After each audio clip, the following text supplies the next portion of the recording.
Hello दोस्तों, मैं ब्रह्मानंद शर्मा स्वागत करता हूं आप सभी का आपके अपने इस YouTube चैनल भवप्रीता क्लासेस पर। दोस्तों, अगर आप चैनल पर नए हैं तो चैनल को सब्सक्राइब जरूर करें और लाइक शेयर और कमेंट्स करें। और अपनी समस्याएं अगर आप कमेंट्स में बताएंगे तो या अपने सुझाव तो मुझे अच्छा लगेगा दोस्तों।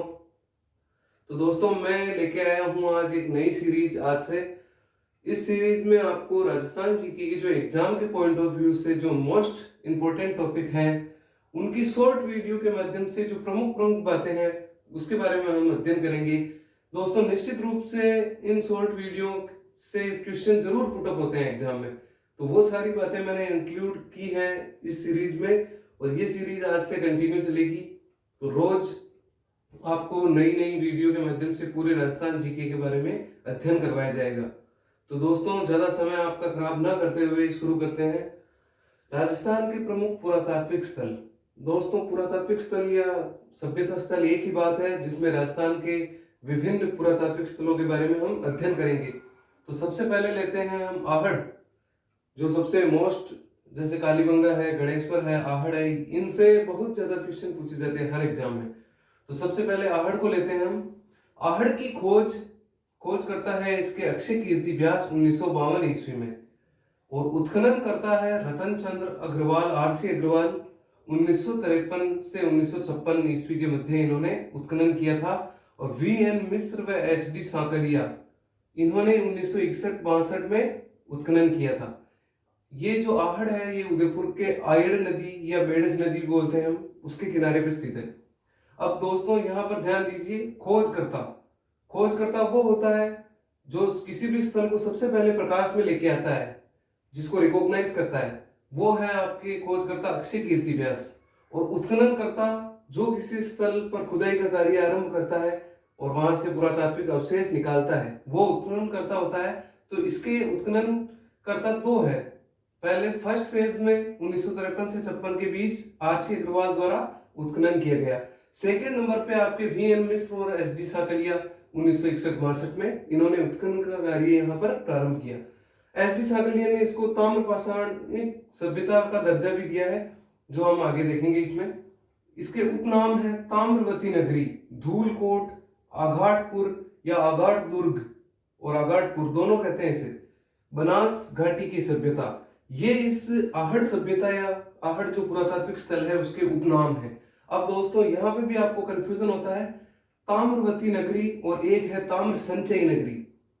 तो ताम्र संचयी जो सभ्यता है वो गणेश्वर है, ये आपको ध्यान रखना है। और ताम्रवती नगरी ये है आपके आहड़। तो ताम्रवती और ताम्र संचयी दोनों में आपको कंफ्यूजन क्रिएट होता है, तो ये यहाँ पे आप अच्छी तरह से ध्यान देंगे।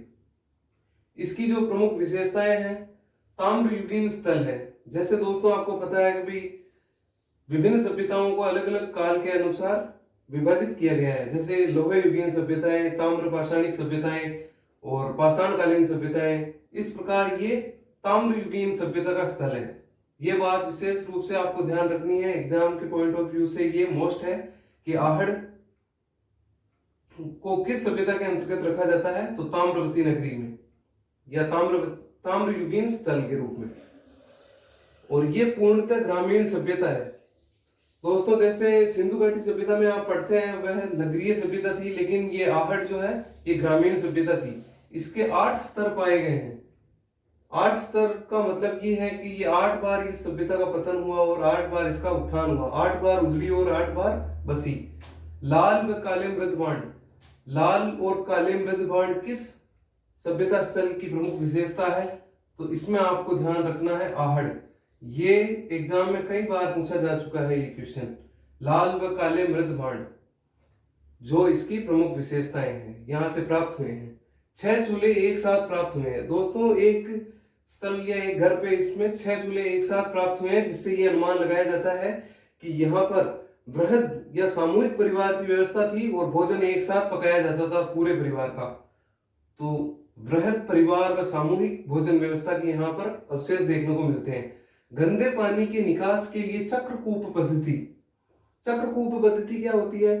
घरों से जो गंदा पानी निकलता है उसको बाहर, जैसे नालियों के माध्यम से ड्रेनेज सिस्टम से अभी आप देखते हैं, तो उस समय ऐसी आधुनिक तकनीकी नहीं थी, लेकिन फिर भी इन्होंने चक्रकूप पद्धति, जिसमें घरों के आसपास 15 से 20 फीट नीचे गड्ढा खोदा जाता है और उसमें मटके इस प्रकार ऊपर से नीचे जमाए जाते हैं, जिससे वो एक पूरा शोषित कर लेता है पानी को।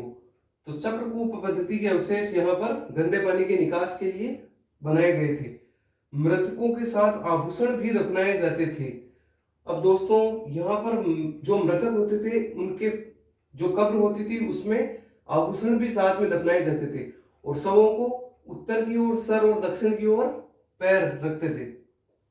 शवों का अनाज रखने के मृत भांड, जिन्हें गोरे, कोठे व बंकोर स्थानीय भाषा में कहा जाता था। दोस्तों, ये भी पूछा जाता है कि गोरे, कोठे व बंकोर से आप क्या समझते हैं? तो निश्चित रूप से जहाँ सामूहिक परिवार होगा तो अनाज का संग्रहण किया जाना स्वाभाविक है।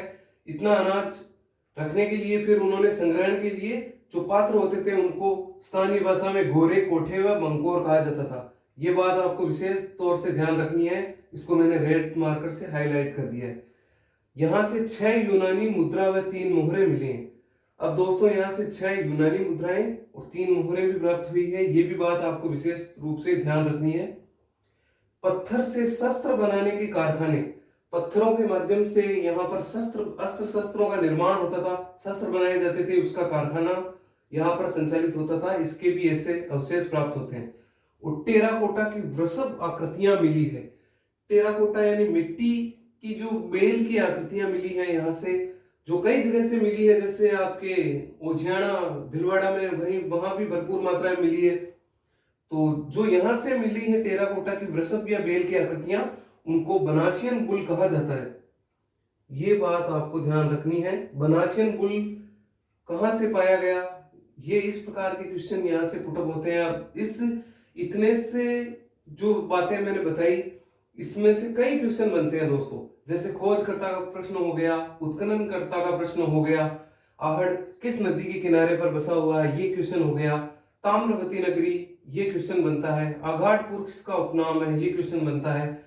ताम्रयुगीन स्थल है, लौह युगीन नहीं है, ताम्रयुगीन स्थल है, ये भी क्वेश्चन है।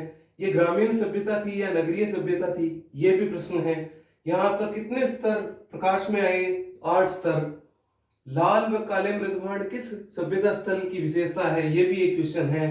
6 चूल्हे एक साथ कहाँ से प्राप्त हुए, जिससे बृहत या सामूहिक परिवार की व्यवस्था का पता चलता है, तो ये 8 से प्राप्त हुआ है। गंदे पानी के निकास के लिए कौन सी पद्धति का यूज करते थे, चक्रकूप पद्धति। मृतकों के साथ आभूषण दफनाए जाते थे, किस सभ्यता में, कई सभ्यताओं में दफनाए जाते हैं, लेकिन उसमें एक आहड़ भी है, ये बात भी आपको ध्यान रखनी है। और अनाज रखने की जो गोरे, कोठे, बंकोर, ये क्वेश्चन भी पूछा गया है। गोरे या कोठे से आप क्या समझते हैं, ऐसा भी प्रश्न आता है। 6 यूनानी मुद्रा और 3 मोहरे, ये भी प्रश्न है। और बनासियन बुल कहाँ से मिला।